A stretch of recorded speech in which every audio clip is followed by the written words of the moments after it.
जय श्री कृष्णा। आइए सुनते हैं आज मंगलवार के दिन मंगलदेव की यह कहानी।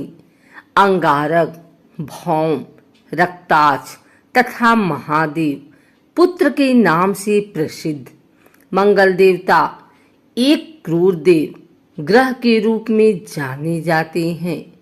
त्रिशूल, गदा, पद्म और भाला या सूल धारण किए इस ग्रह का रंग लाल माना जाता है और इसका वाहन भेड़। वह सप्ताह के 7 दिनों में मंगलवार पर इसका आधिपत्य कहा गया है।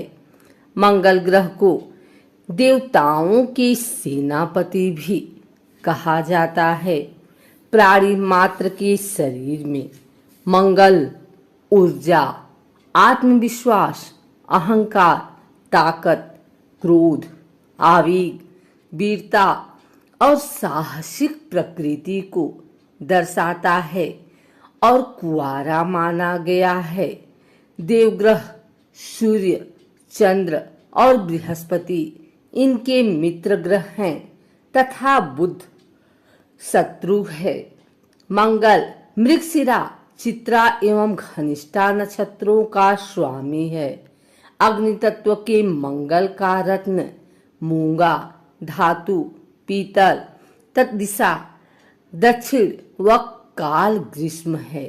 इन सब तथ्यों को समझने में मंगल देवता के जन्म की कहानी बहुत सहायक है।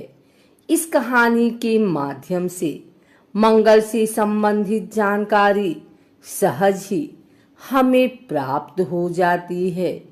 आइए सुनते हैं मंगल देवता के जन्म की कहानी।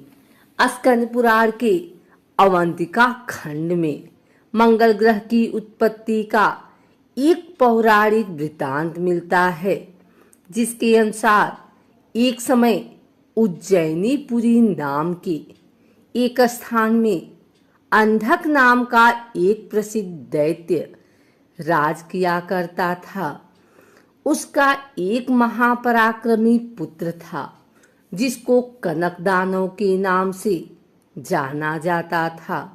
कनक दानव के पराक्रम का अनुमान इस बात से लगाया जा सकता है कि एक बार उस महापराक्रमी वीर ने इंद्र को ही ललकारना शुरू कर दिया। इंद्र को इसका जवाब देने के लिए विवश होना पड़ा। सो इंद्र ने कनक के साथ युद्ध कर उसे मार गिराया। इंद्र उस दानव के पिता अंधक को भली प्रकार जानते थे। ये भी जानते थे कि अंधकासुर अपने पुत्र की मृत्यु का बदला अवश्य लेगा। अतः इंद्रदेव अंधकासुर से बचने के लिए भगवान शंकर को ढूंढते हुए कैलाश पर्वत पर चले गए और भोलेनाथ की शरण ली। इंद्र ने भगवान शिव को सारी बात विस्तार पूर्वक सुनाई और अंधक से अपने प्राणों की रक्षा की प्रार्थना की कि हे भगवान, मुझे अंधकासुर से अभय दीजिए। इस पर शिव ने इंद्र को अभय प्रदान किया और अंधकासुर को युद्ध के लिए ललकारा। कथानुसार दोनों के बीच भयंकर युद्ध हुआ और उस समय लड़ते लड़ते भगवान शिव के मस्तक से पसीने की एक बूंद पृथ्वी पर गिर पड़ी, जिससे अंगार के जैसे लाल अंग वाले भूमि पुत्र का जन्म हुआ। शिव के इसी पुत्र को मंगल, अंगारक, रक्ताक्ष, महादेव पुत्र या हनुमान आदि नामों से पुकारा जाने लगा। फिर ब्राह्मणों द्वारा इन्हीं नामों से स्तुति कर शिवपुत्र को ही ग्रहों के मध्य प्रतिष्ठित किया गया। उसी स्थान पर ब्रह्मा जी द्वारा मंगलेश्वर नामक एक उत्तम शिवलिंग की स्थापना की गई। वर्तमान में यह स्थान उज्जैन में है तथा मंगलनाथ मंदिर के नाम से प्रसिद्ध है। ब्रह्मवैवर्त पुराण में जिक्र मिलता है कि एक समय दैत्यराज हिरण्यकश्यप का भाई हिरण्याक्ष ने पृथ्वी को चुरा लिया और सागर में ले गया।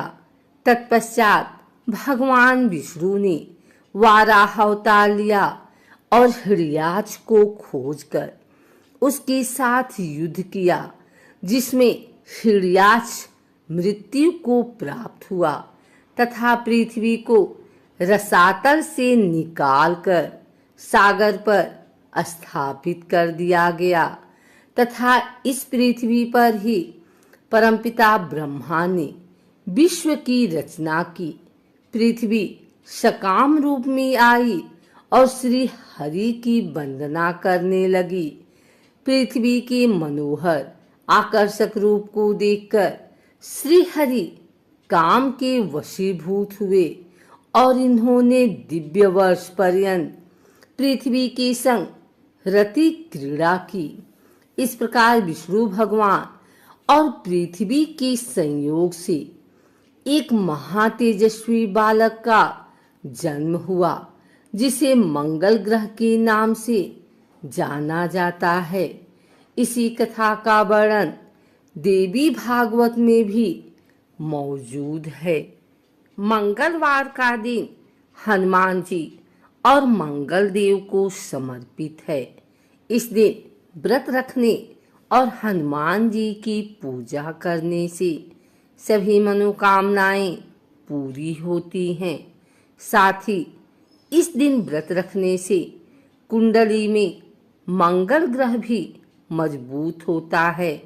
मंगलवार का व्रत रखते समय कुछ बातों का खास ख्याल रखने की जरूरत होती है। इस दिन जाने अनजाने में की गई गलती के कारण बजरंगबली आपसे नाराज हो सकते हैं। आइए जानते हैं इस दिन क्या नहीं करना चाहिए और किस तरह करनी चाहिए। अगर आप मंगलवार का व्रत रख रहे हैं तो कम से कम 21 मंगलवार के व्रत जरूर रखें। व्रत वाले दिन सुबह जल्दी उठें और स्नान के बाद साफ कपड़े पहन लें। इसके बाद पूजा स्थल की सफाई करें और एक चौकी में हनुमान जी की मूर्ति या प्रतिमा रख लें। हनुमान जी के सामने घी के या तेल का दीपक जलाएं। हनुमान जी को फूलों की माला पहनाएं और उनके सामने चमेली का तेल रखें। फिर पूजा करने के बाद हनुमान चालीसा का पाठ करें। हनुमान जी को प्रसाद अर्पित करें। इस दिन लाल रंग के कपड़े पहनना शुभ माना जाता है।